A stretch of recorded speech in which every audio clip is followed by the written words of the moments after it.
Hello,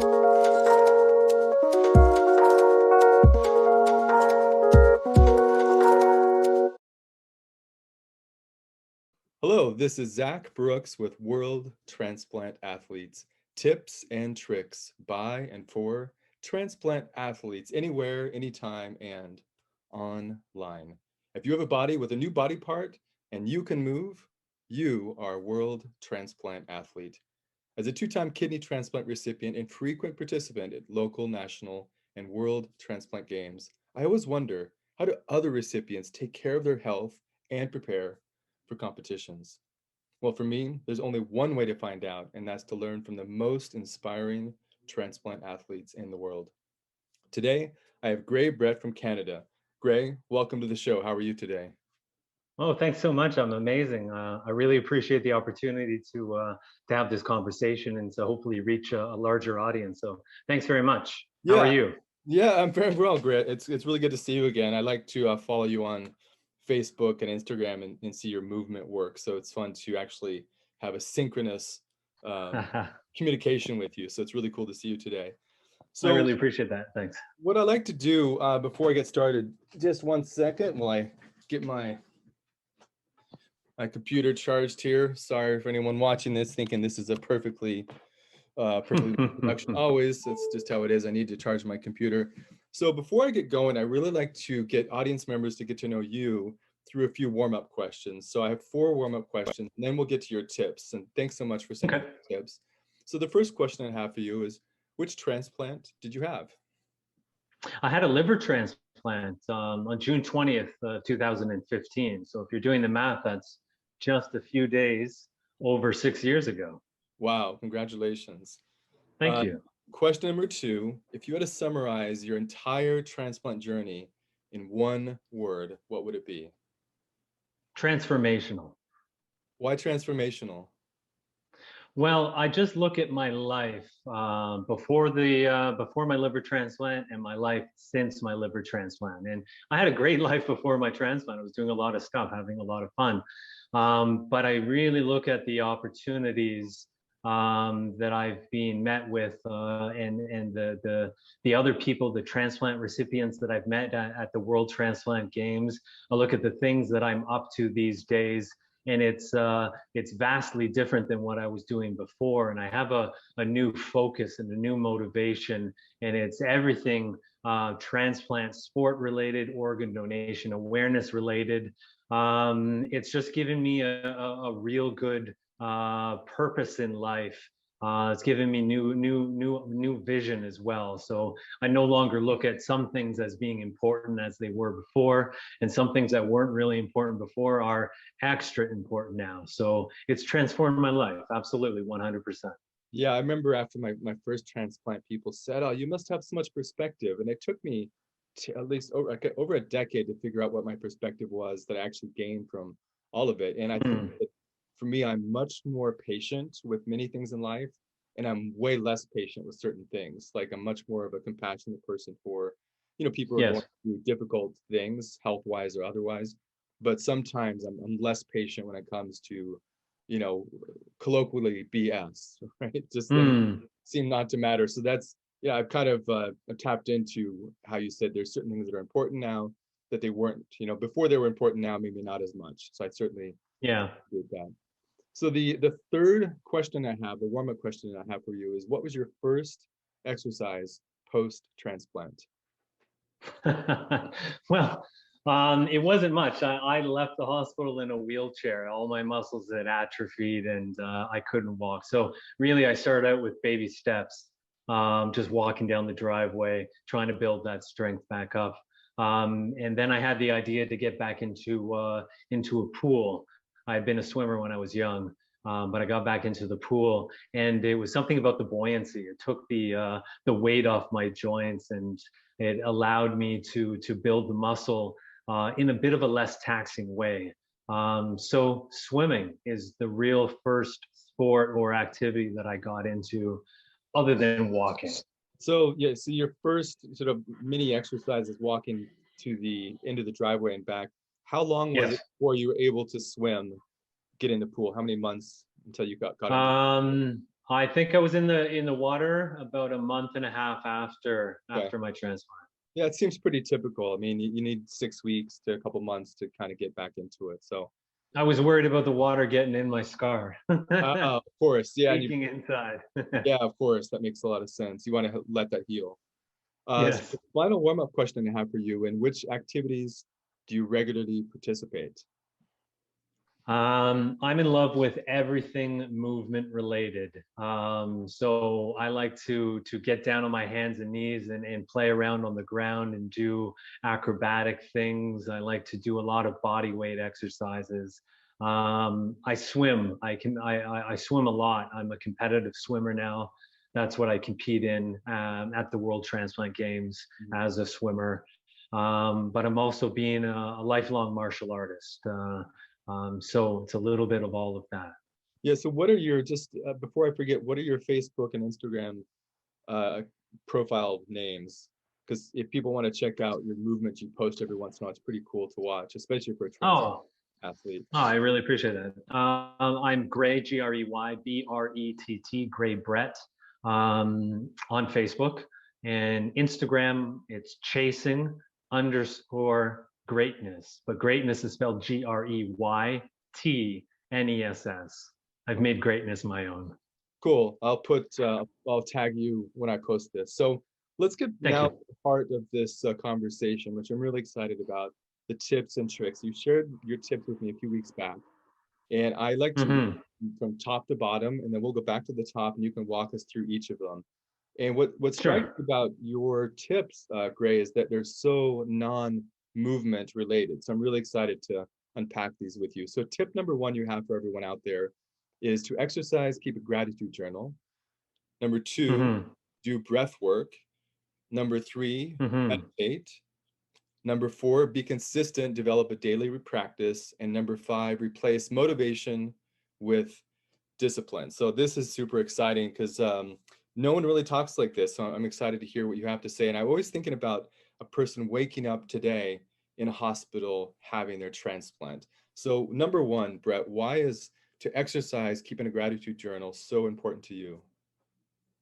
Well, of course, like yeah, my tips are a little bit different than what I would expect that everybody else would give you. How to like choose an exercise that you like and all of that stuff, and just keep going and don't push yourself too hard, but push yourself hard enough. I mean, Yeah. you're gonna get a ton of that stuff. Mhm. But what I would like to share with everybody are the things that I do personally that have, I think, separated me from the pack and given me the success at the World Games or just in life in general. Mhm. And they're a little bit removed from what I think everybody would think about. But yeah, I keep a gratitude journal Mhm. and a journal in general. So every morning when I wake up, I write down three things that I'm grateful for, and it kind of sets the day off in a positive way. It gives me an intention, gives me attention to everything that I'm thankful for. And it could be very simple. It could be just I'm happy that I woke up today, or Mhm. I'm happy that I had that conversation with somebody yesterday. But just something that starts off the day and makes me feel positive. Yeah. Also, with all of the exercise that I do, I like to be very measurable. I like to see progress. I like to I do. I keep the journal about what I did today, what felt good, what didn't feel good, where I think I could improve, where I know I can push a little harder, or if I'm having a bad day, I just write down that I'm having a bad day, and I can go back and I can look, and I can use that as some sort of um, like it helps me with my focus. If I'm having another bad day, I can go back to another day because I have them all listed in by date order. I'll Mhm. take a look and I'll see that, geez, yeah, on July 20th, or June 20th rather, I had a bad day. Mhm. But then the very next day was good, and the following 6 days I felt really good. So today is just a little blip. It's just like June 20th. Okay, yeah, that like that last part you said, it's just a little blip, like keep our negative days in perspective. I think that's important. Yeah. The other thing that stood out when you were sharing that, Gray, is, I know from a little bit of my own research, doing a PhD, is that, humans, and just intuitively, most humans know this, humans tend to be negative, and so Yeah. reasons, because we wouldn't be alive, we wouldn't have survived, plagues and animals chasing us down and starvation, all these many centuries if we weren't negative. We're like constantly looking for threats. But because we have the opportunity, it is important to balance some of that negativity with that positive thing. So I really like the gratitude and getting yourself started on a positive mindset every morning. So thanks so much for that first tip. The second tip you have here is do breath work. Tell us Hmm. about that. Yeah, breath work. Breath work can be very simple. It could be as simple as just paying attention to your breath, just following it in all the way from the minute the exhale to the second the inhale starts, all the way, making sure that you're going down to the diaphragm, breathing really deeply, not just shallow in your chest type stuff. But it can get a lot deeper than that as well. You can do a lot of breath hold work. You can do what's called box breathing, which is where you're breathing on a pattern. But breath work in general, I really enjoy, and I do that every day. And the reason I do that is it really brings me in tune and in focus with myself and my being. So it's a little bit of time where I can focus on one particular thing, which is the breath, and it kind of slows my heart rate down, makes me aware of everything. It slows my perception down. And what I do, I also take this into swim training or whatever training I'm doing. So as a swimmer, we do a lot of short rest work where so I could be doing 2100s on say a 135 pace. Hmm. And Pretty if fast. I'm coming in, well, sure. But like, so if I'm not really being careful with everything, I could really run out of gas quite quickly if I'm pushing. So short rest, I like to come in around 128. I get about 6 or 7 seconds worth of rest. And it's that time, that 6 or 7 seconds, that I will consciously slow my breath down. It could only be for a couple of inhales, Hmm. in through my nose, out through my mouth. And once again, it kind of slows my heart rate down. It helps me focus on the task at hand, which is these 2100s. And the habit of doing this consistently during a set makes the set go by a little quicker. It feels like I'm in more control. So it has a benefit in exercise and a benefit outside of exercise as well, at least to me. Yeah, well, thank you, Brett. I might want to follow up with you some more about breath work in the future. So thanks for sharing that. So tip number 3 is meditate. Why is meditation Hmm. for you important as a transplant athlete? Well, I look at breath work and meditation kind of as cousins. They like to hang out with each other. I do like to do a little breath work before I get into my meditation. The breath work kind of gets me into that zone, and then I'll meditate. And it's really controlling my thoughts, calming everything down once again. And so developing this as for me as a consistent daily practice just gives me time to develop my spirit, and keep my emotions in check. And then the real world application of this is if I'm at the World Transplant Games Mhm. and I'm getting ready, I know my event is in about 10 minutes. My mind is racing. I'm seeing all my competition getting ready. I have too many thoughts going on. I'm Yeah. not focusing on my race, on what I'm here to do. Mhm. So there are too many minds. So if I can take a little bit of time to slow my heart rate down and really focus my thoughts and tunnel my thoughts into my race. I've just found that it has been beneficial for my performance. Mhm. And it's the practice of meditation that allows me to be able to do that on the fly when I need it in a pinch, say at the games. Yeah, thank you for that. So it reminds me of the distinction of signal and noise, right? I mean, there's Mm. all sorts of sound in the world. Some of that sound Yeah. for you in particular is signal, something you respond to, and some of it's noise. But when the noise becomes signal, that starts to interfere with you at the games, for example. So if you can kind of find a way to just draw in the signals that you want, and everything else kind of becomes this noise in the distance, it certainly would help you focus in the moment, especially right before a competition, maybe just a few seconds before jumping into the pool. Yeah, I really like the way you said that. That's a good rewording of what I said. Thank you. Oh, okay. Well, I'm glad it worked. So the fourth tip I have from you is be consistent, develop a daily practice. So can you unpack that for us a little bit as well, Gray? Yeah, sure. So daily practice is just something that no matter what, I will do every single day. And so for me, that changes. Maybe I'll do a specific 7 little things. It could be just simple little stretches that I'll do when I warm up or before I start a session. It doesn't matter what it is, but it's the consistent nature in which I'm applying these things, or I'm attacking these things. That's the real magic. So on the days where maybe I'm a little bit busy, I haven't been able to train, I know that if I don't move, I get stiff, and I don't like feeling stiff. So I'll do 6, or right now I'm doing these 7 things every single day. And I just call it a daily practice. So no matter what, these 7 things get done during the day. And it could be in a movement snack kind of way. And what I mean by a movement snack is, if we think about snacks, what is it to everybody? It's like maybe you a little hungry in the afternoon, so you grab a snack to tide you over. So to me, a movement snack is, it's not a workout. Yeah. It's a little snack in between workouts or in between something. So I'll have these little interruptions in my day where maybe I've got 5 minutes. So I'll hit 2 of those 7 that I need to do today. And it's just the consistent nature in which I do those that allows me to be ready to train whenever I would like to. And hopefully I get to have a good day, because I haven't had 6 or 7 days off where I haven't been doing anything and my body hasn't been moving at all, because I've had this daily practice. Yeah, thanks.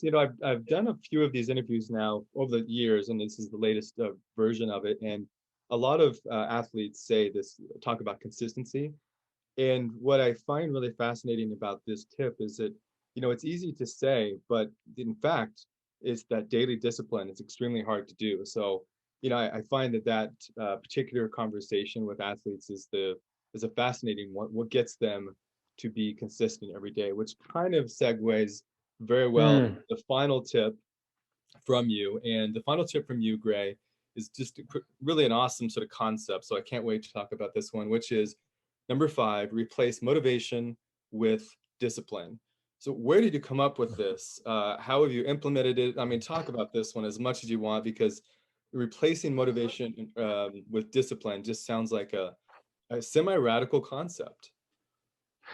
Yeah, everybody likes to talk about being motivated, and I feel motivated, or I don't feel motivated. And it seems to be like a start and stop for a lot of people, this absence, or this presence of motivation in their lives. And the way I came to this tip is a number of years ago, when I was getting ready for the Malaga World Transplant Games. It was my first games. I was really quite nervous, and I was pushing myself really hard because I wanted to do well. I was feeling alive, and I wanted to push myself. And I think I was training maybe a little bit too hard and for a little bit too long, and I was starting to get a little bit tired.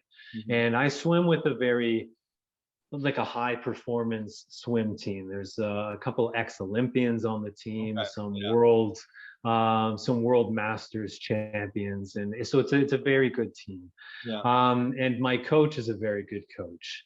And so I was talking to him about how I was feeling, and I was saying that I don't know, I just don't feel motivated. And he was the one that said, listen, motivation doesn't exist. Like, motivation is useless. Motivation, and this is what stuck with me. He said, motivation is not there at 6 in the morning when the alarm goes off. The only thing that's there is you and your discipline. So if you replace motivation, this abstract concept that is kind of out of your control, you've got to get it when you can reach it, and sometimes you can't hold on to it. If that goes away and you replace that with discipline, discipline is something that is always with you because you control it. You control your discipline. Yeah. So it to me gave me a sense of power over my ability to train. And so in that specific circumstance, although I wasn't feeling motivated, I continued to go to practice. I didn't work as hard as I did Mhm. because I was feeling a little bit overtrained. So I took about a week where I was just doing Yeah. some slower work, Mhm. and then that came back, and then it was discipline focused from that point on rather than motivation. And I can see that working specifically with preparing for the World Transplant Games or other athletic competitions, but also just life in general. I Mhm. mean, there are some times where, of course, you don't want to get up. You've got a deadline that you have to do, or my daughter is ready to get up, and I'm not. I'm still a little bit tired. So I pull on discipline. You know, Yeah. I'm a father. I need to be disciplined around raising my daughter. Yeah, absolutely. Thank you so much for sharing that. Discipline, some replace motivation with discipline. It reminds me of a soccer coach I had in high school who would always yell out while we were just doing these wind sprints, um, Hmm. discipline before freedom. You know, it was such a grim, he was very, and he's German and so forth. But what he really meant is that, you know, we were going to be free to play soccer in a certain way once we had the discipline to get through the training. Like we had to get to a certain level Yes. before we could kind of, you know, play and interact in this case soccer the way we wanted to. So yeah, I think this idea of discipline is extremely fundamental, like you said, to life and to athletics. So thanks so much for sharing that, Gray. No, thank you. Yeah. Yeah, so for everyone out there, so Greg, again, thanks for so much for being on the show. For audience people out Thanks for there, having me. yeah, you're very welcome. You can visit facebook.com/World Transplant Athletes. Also on Instagram at World Transplant Athletes. World Transplant Athletes, tips and tricks by and for transplant athletes anywhere, anytime, and of course, online. If you have a body with a new part and you can move, you are a World Transplant Athlete. Great. Thank you. No, thank you, Zach. I really appreciate the opportunity.